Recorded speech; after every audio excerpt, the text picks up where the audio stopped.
Morning everyone, my name is doctor Sarika. आज हम बात करते हैं थायराइड की। थायराइड प्रॉब्लम अक्सर आपने सुना होगा, ज़्यादातर फीमेल्स को होती है, मेल में भी पाई जाती है। तो ये बहुत ही आज के डेट में कॉमन समस्या पाई जा रही है। तो थायराइड होता क्या है? थायराइड देखिए, थायराइड ग्लैंड हमारे नेक में प्रेजेंट होती है। एडम्स एप्पल है उसके जस्ट बिलो। तो थायराइड ग्लैंड का काम क्या होता है? देखिए, मेटाबॉलिज्म को मेंटेन करना, हार्ट रेट मेंटेन करना, बॉडी टेम्परेचर मेंटेन करना, हार्मोनल डिसबैलेंस है उसे मेंटेन करना, ये थायराइड ग्लैंड का काम होता है। अब प्रॉब्लम कहाँ आती है कि बोला जाता है कि आपको थायराइड की प्रॉब्लम हो गई है। तो ये तब होता है जब हमारा थायराइड ग्लैंड में जो हार्मोन है उसमें टू मच हार्मोन निकलने लगे और नॉट इनफ, मतलब प्रॉपर वे में हार्मोन नहीं निकल रहा है। तो थायराइड में दो तरीके का प्रॉब्लम आता है, एक हाइपोथायराइडिज्म होता है और एक हाइपरथायराइडिज्म होता है। तो देखिए, हाइपरथायराइडिज्म जब होता है ये बताता है कि जो हार्मोन है हमारा वो बहुत ज़्यादा मात्रा में निकल रहा है। और हाइपोथायराइडिज्म में क्या होता है कि ये जितनी मात्रा चाहिए हार्मोन की वो उतना प्रॉपर नहीं निकल पा रहा। तो ये हाइपोथायराइडिज्म की कंडीशन होती है। तो अब आपको ये कैसे पता चलेगा कि आपको हाइपरथायराइडिज्म है या हाइपोथायराइडिज्म है? तो ये आप समझ सकते हैं।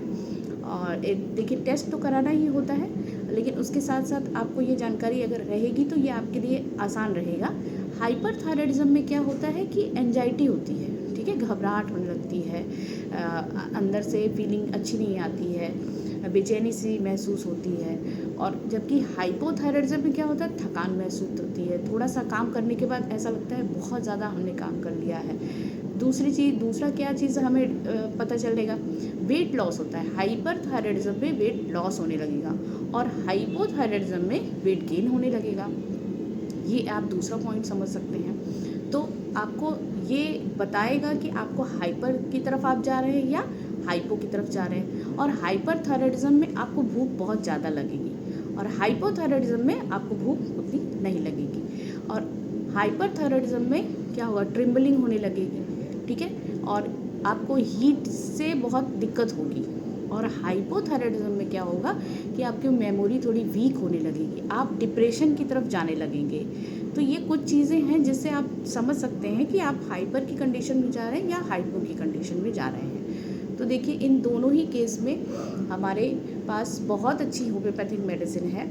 अगर आप इसका इस्तेमाल करते हैं तो आपको हाइपर प्रॉब्लम हो या हाइपो प्रॉब्लम हो, दोनों ही केस में बहुत ही आसान तरीके से ये आपकी बॉडी को रेगुलेट कर लेगा। देखिए, मेडिसिन कौन सी है? सबसे पहले थायराइड की प्रॉब्लम है, उसी से रिलेटेड थायरोइडिज्म है। आप थायरोइडिज्म ले लीजिए 30 पोटेंसी में। उसके साथ साथ आपको लेना होगा कैलकेरिया कार्ब, ठीक है, कैलकेरिया कार्ब, थायरोइडिज्म, और आप इसमें आयोडम भी यूज़ कर सकते हैं। ये 3 दवाएं हैं। अगर इनको सुबह दोपहर शाम 5-5 बूंद लेना शुरू करिए, 3 महीने तक लगातार लीजिए, आपको थायराइड की जो समस्या है वो काफ़ी हद तक आपकी कंट्रोल में रहेगी। उसके बाद आप फर्दर टेस्ट करा के भी देख सकते हैं, उससे भी आपको बहुत ही अच्छा रिस्पॉन्स रहेगा। तो थायराइड से डरने की ज़रूरत नहीं है, इसको मेंटेन करने की ज़रूरत है। ये हार्मोनल डिसबैलेंस है, तो इससे आपको घबराना नहीं है, डॉक्टर के कंसल्ट में रहना है। और हर 3 मंथ पे आप एक बार चेकअप करा लीजिए। उसके बाद आपको खुद ही पता चल जाएगा कि आपका थायराइड किधर की तरफ जा रहा है। और दूसरी चीज़ ये है कि आपकी बॉडी खुद ही बता देगी कि आपकी कंडीशन कैसी है। जितनी प्रॉब्लम्स मैंने बताई है आपको, जितने सिम्टम्स बताए हैं, अगर वो सिम्टम्स नहीं आ रहे हैं और आप प्रॉपर वे में मेडिसिन ले रहे हैं तो नेचुरल है, इसका मतलब है कि आपका थायराइड मेंटेन कंडीशन में जा रहा है। तो आप इस पर थोड़ा मेडिसिन रेगुलर देंगे और टेस्ट कराएंगे तो आपको थायराइड की प्रॉब्लम से निजात मिल जाएगी। Thank you.